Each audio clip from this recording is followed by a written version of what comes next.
What's up, guys? How are you? Welcome into the Saturday morning edition of the Daily Juice podcast. My name is Matt Peralt. We're here on BettingPros.com, and we're always being brought to you by BetMGM. All right, we got the podcast this morning. I'm going to recap the plays here in a second, and I have got not one, not two, not three, not four, not five, 6 bets going today. All right, so a 3-1 day yesterday. That was nice. 1-2 on the play-in games. And then a 3-1 bounce back spot for us. So 4-3 overall so far on our picks and plays for the NCAA tournament. So let's have some fun here on a Saturday. Let's load up a little bit here. 16 games, and I've got 6 plays going for you guys coming up here today. All right, so the live stream is going to happen. I'm going to make a pick on 16 games, okay? I didn't keep track yesterday or on Thursday. It's been a really crazy day, so a crazy couple of days, and I'll get into that here in just 1 second. But I am going to make a pick and play, so live stream, YouTube, BettingPros, go subscribe so you hear me, you see me when I go live on this, and I'm super, super excited and really happy to be able to do this with you guys and hang out 11 a.m. Eastern Time, 8 a.m. Pacific Time, my time, bright and early for the live stream. Now, this is on this podcast is also on YouTube. It's wherever you get your podcast platforms. And so here's the thing. In the video that's on YouTube, you can see me. I'm wearing a Daily Juice shirt right now, okay? So I was in 2 books yesterday for the tournament. I was at the Venetian, and I was at Circa.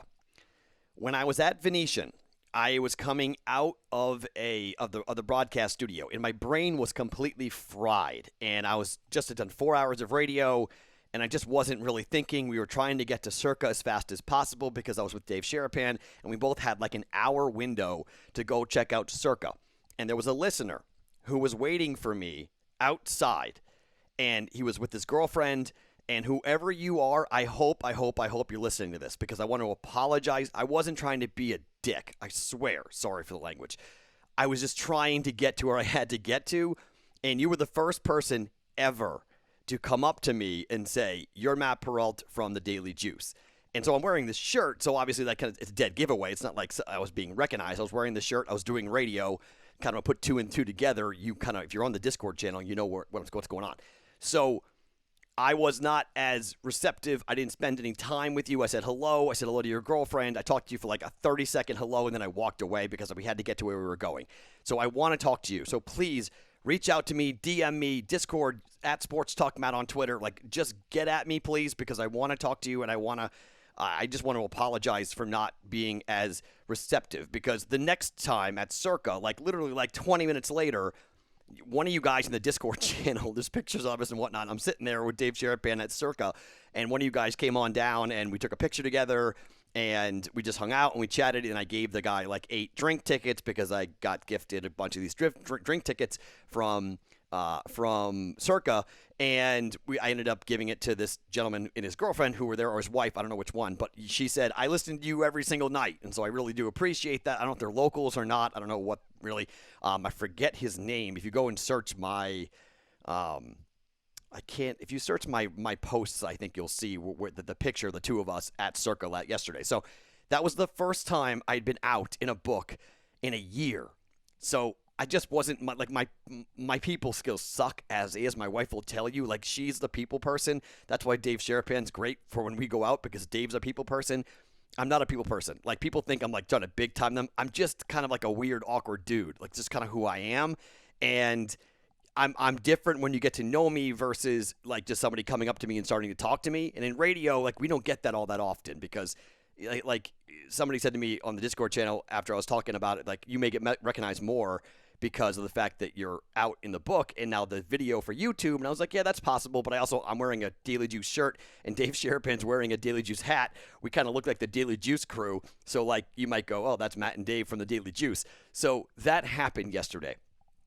It wasn't a good moment. Okay. I came home, I told my wife about it, and she's like, "You got to go on the podcast today, and you got to say something, like reach out to that person and find out who the person is." And so like, just know that if you guys ever come up to me, like, please do. Just know that I'm not like, I don't know, I'm not the mayor. That's Dave. That's my wife. Like, I hang around people who are like that because I'm not like that. So it's great when they're like that, because I can just kind of be like little old awkward me, and I can just kind of sit out in the sidelines and just not really have to be like that and be really like openly crazy and loud. That's what I do on air, right? You put a microphone in front of my face, I'm kind of a different dude. But, off mic, I'm the same person, the same thoughts, and you'll get the same reaction. Like Dave Sherapan was laughing because he's like, I haven't spent enough time with you before the show to realize like you're a lunatic before we go on the air. And I am. I'm a lunatic anyway. But when you get to know me, and I just kind of like, I'm the same guy on the air and off the air. It's just that like when you're a stranger, I'm a little guarded. And I've been in radio for 20 years. I've had run-ins with people that haven't been great. And sometimes people want to talk to you to hate on you. I've had people take pictures with me and use that pictures, doctor it up and do things to me and like whatever, make fun of me for it. So I'm always a little bit, it's a round really long way of just saying that I'm sorry for that interaction right when I got off the air yesterday from a Daily Juice listener. And I don't want you to think that I'm like that. I don't want you to be upset or mad or angry. And your girlfriend pointed out that like we listen to you every day, and it's really an honor. I'm so appreciative of every single person who listens. And that was the first time. Today was the first time, or last night as you're listening to this on Saturday morning, it was the first time anyone has ever identified me as the host of the Daily Juice. So that's going to take some getting used to. Normally, it's pushing the odds, or it's radio. You're Matt, the radio guy, right? That's what I get. Not normally, you're Matt, the host of the Daily Juice. So this is different for me. This is a different demographic that normally is listening. This person was younger, so that's really cool. And like I'm the older guy now, I'm 43 years old, so that's a little bit weird and a little different. Normally the people are about my age that are coming up to me and talking to me. So it was super cool, a little bit jarring, and then the second time went way better than the first time. Isn't that always the case? But yeah, that's kind of how it was today. So I wanted to get that out of the way here at the top. All right, so 3-1 yesterday. We get Nova right. It was a sweat, but we got there at 6.5. So fading that Nova Winthrop bet. Everyone was on Winthrop. Nope.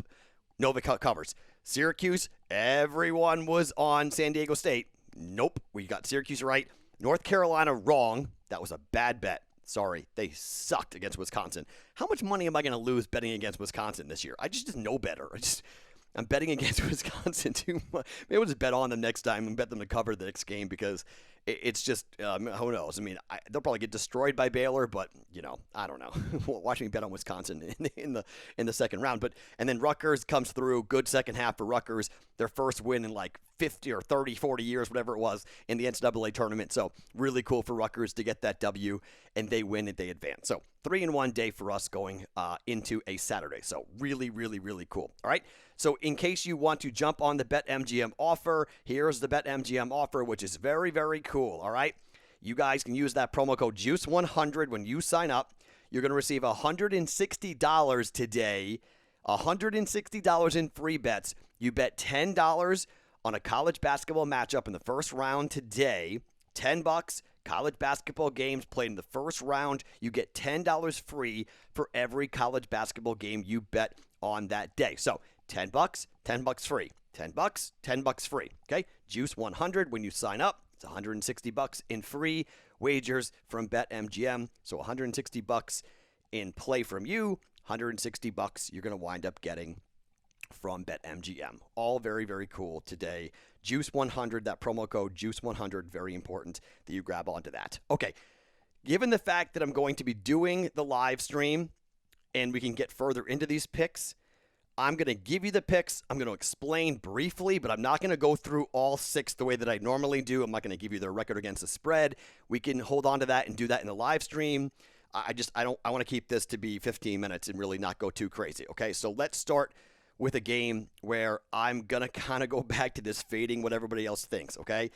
LSU and St. Bonaventure, that number has been painted at 1.5 for the better part of 3 days, okay? That number just hasn't moved. A lot of people are on St. Bonaventure. I'm on LSU. I love their 3-headed monster.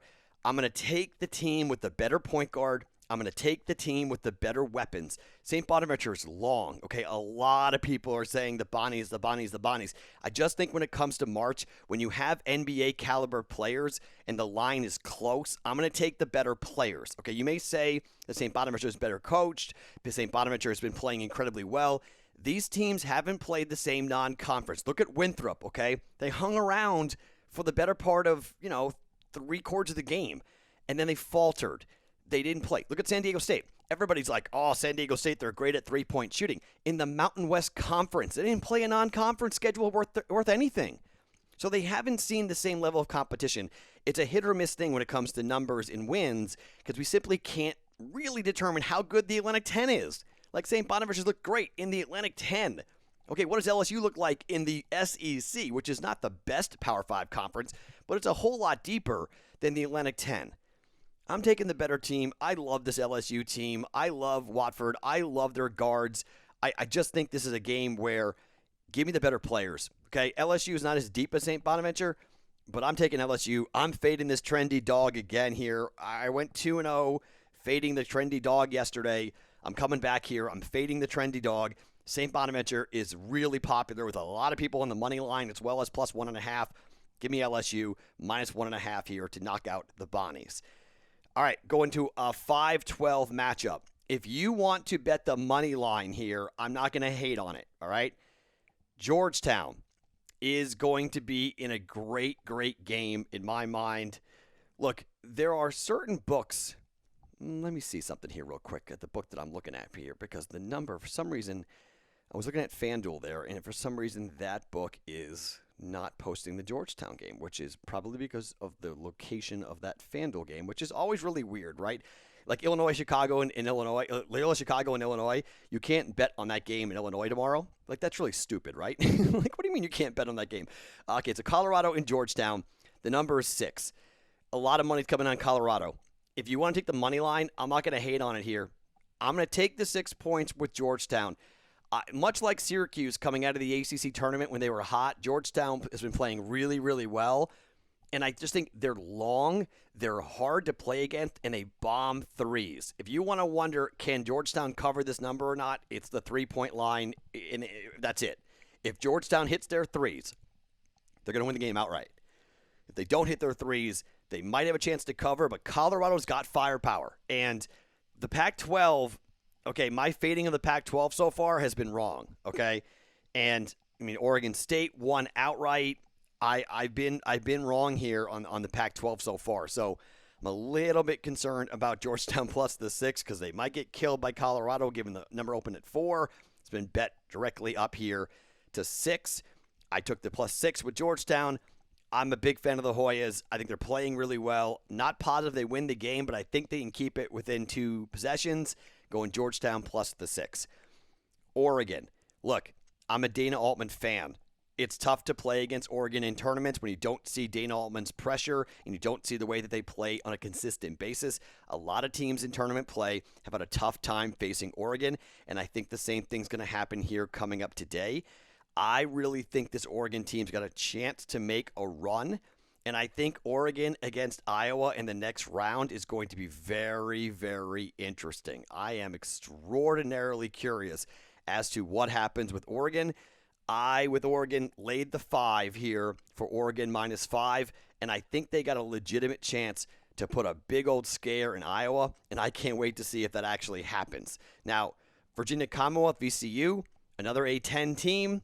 This number ticked up just a little bit. I got 5. It's now 5.5 for Oregon and Virginia Commonwealth. I think Dana Altman's they got the better coaching matchup and the better athletes. I like this under 6. I don't like it if it goes to 6. But at 5, I'm comfortable laying it with Oregon here. We're going Oregon minus 5. Okay? So LSU minus 1.5, Georgetown plus 6, Oregon minus 5. Another game. You guys know I love UConn. I really like UConn a lot. And I love the fact that Book Knight's completely healthy and having a chance to really go after it here. Maryland's a good team, and money has come in on Maryland big time. Line opened at 4. It's down to 3. WinBet's at 2. They've seen big Maryland money come in, but I know Maryland has been a good team out of the Big Ten, but I think Maryland and UConn play a similar style. I think UConn's better at that than they are, and I think they got the better player. So again, when it comes to tournament time, I like betting on teams that just have the better player. Same thing that would happen last night with Villanova. They just had the better player. So if you have a superstar, if you've got an NBA caliber team, I'm going to ride with you. If the two teams are even, the line's close, I'm going to take the team with the killer. James Bouknight is a killer. UConn's got a killer. I don't think Maryland's got a killer the same way that Bouknight's got a killer. I know defensively Maryland's been very, very good out of the Big Ten, and it's going to be a slobber knocker of a basketball game. I'm laying the 3 with UConn -3. All right, so I'm going to permit myself to have 2 bets here that you can fade these if you want, but these are my teams, and I'm just not going to fade my teams in the tournament. And I got 2 teams, and you guys know who my 2 teams have been pretty much all year. The Creighton Blue Jays have been my team for a long time, since 2004. And you could say, Matt, you're betting with your heart against UC Santa Barbara. Maybe I am, okay? I didn't get the 6.5 number, but I got the 7. So I got nearly the best number. It opened at 10. The number cratered down to 7, 6.5. I bought it on the way back up at 7. It's now 7.5. I'm still comfortable. You want to lay the 7.5, but I laid the 7. It may tick back down. UC Santa Barbara is a senior team with a bunch of bigs, okay? They play a slow style. They don't guard the three-point line very well. All right, you look at the metrics, look at the numbers here. The Creighton Blue Jays need a couple of big-time performances from Mitch Baylock and Marcus Zagorowski. They've got to shoot the rock. They got to hit threes, okay? You got to limit Mahoney shooting a bunch of threes, and Jefferson can't go crazy trying to drive 1-on-2 into the lane, putting his head down. Bishop has got to rebound and got to play as big as possible and stay out of foul trouble against the bigs for UC Santa Barbara. They are not an easy team to play against, okay? They are a very, very well-coached team. This is going to be a tough game for the Jays, but I think at the end of the day, much like what happened for Winthrop and Nova, the Creighton Blue Jays in the second half, and probably the second half of the second half, last 10 minutes of the game, will just extend the lead far enough ahead where they'll wind up covering with free throws at the end. I'm not saying this isn't going to be a sweat. I think this is going to be a major sweat. If you got +10 for UC Santa Barbara, great job out of you, because I think that number is pretty good. I think that's probably going to be a cover. I would be surprised if the Jays annihilated UC Santa Barbara. But here's the thing: coming back off of the Georgetown loss, okay, I guarantee you, Coach McDermott's had the guys' heads and ears locked in here on this game. The Jays have never won 2 games in the tournament, but in the first game of the tournament, they normally play a little bit tight in the first quarter, the first half, and then they get really after it. But they got to shoot the ball well here today, and they're going to be given shots. Santa Barbara's going to give them the chance to shoot threes. The Jays hit them, they're going to win and they're going to cover. So hopefully we see like a 5 of 6 shooting day from Mitch Baylock and just shoots the lights out and blows out UC Santa Barbara, and it's like a Buddy Boeheim situation with Syracuse, and it's just an easy W. I mean, how easy was that W? My goodness, it was beautiful yesterday. So hopefully we have a similar situation for Mitch Baylock, who goes off. If not him, Zagorowski, somebody shoots the rock really well from 3, and the Jays cover this 7-point line. It's heavy, not going to lie. Definitely heavy, but I'm going to take it anyway. Jays are my guys. I'm not betting against Greg McDermott and Coach Mack in the postseason. Not happening. I may later in the tournament, but not in game 1 where they're favored. And then the last game of the day, I mean, come on. You know what I'm doing here, right? This is just a blind bet. I don't even need to handicap this. Drake +6, right? We're getting 6 points with Drake. We're taking Drake. I thought about taking Grand Canyon at +14.5 against Iowa, but I think there's a real good chance Iowa kills Grand Canyon, so I'm just going to stay away from that game because I think Oregon beats them in the second round, so we'll just wait to bet that Oregon game with bet against Iowa in the second round if they advance. So I'm going to stay away from that. Alabama and Iona, I thought about that game a little bit. We'll get into that during the live stream. I think I'm going to live bet that game with Alabama-Iona once that game does begin. But Drake +6. Look, it's the Bulldogs. We love the Bulldogs. We've bet on that team more than anybody else in college basketball so far this year. Line opened at 5. It's 6.5. At certain books, you may get a better number here. You may get 6.5, 7. I took 6. Do I need to explain? It's Drake. The Drake train rolls on. We're back on the Bulldogs here against USC. I have them winning the game outright, but I'm just going to bet them +6 here on my bracket, which is pretty much dead because I have Ohio State, or I had Ohio State in the Final Four. So, yeah, my bracket is pretty much toast. Set it on fire. It's not that great. So, all right, let's wrap here. Remember the live stream coming up 11 a.m. Eastern, 8 a.m. Pacific time on our YouTube channel for Betting Pros. I'll be your host. I'll pick all 16 games for round number 1, the second day of round 1 of the NCAA tournament. LSU minus 1.5, Georgetown plus 6, Oregon minus 5, UConn minus 3, Creighton minus 7, Drake plus 6. My name's Matt Perrault. Follow me on Twitter at Sports Talk Matt. I will talk to you for the live stream later on this morning here for Betting Pros, always being brought to you by BetMGM.